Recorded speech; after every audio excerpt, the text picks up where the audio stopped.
Welcome to the IATA Turbulence tutorial for Lido mPilot version 6.7.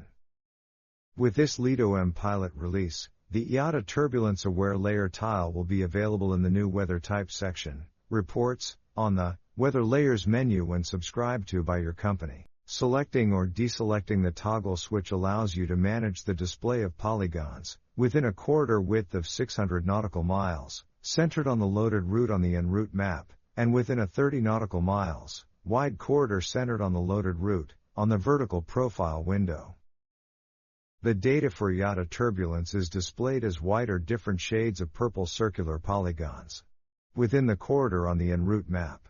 The color coding for each EDR range is shown for reference on the IATA Turbulence Aware layer tile for quick recognition of the turbulence intensity.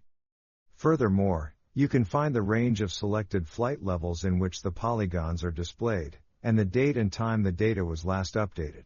The time is shown in UTC. To access additional information belonging to a specific polygon, long tap on the polygon of interest. This will trigger a window, which lists all reports within the tapped area. Selecting a listed report will highlight the relevant polygon on the en route map.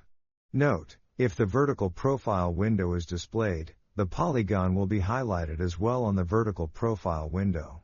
Selecting the info icon will display the report lookup, which contains information, such as flight level of the report, peak EDR value, mean EDR value and observed time. To close the report lookup window, tap outside the window.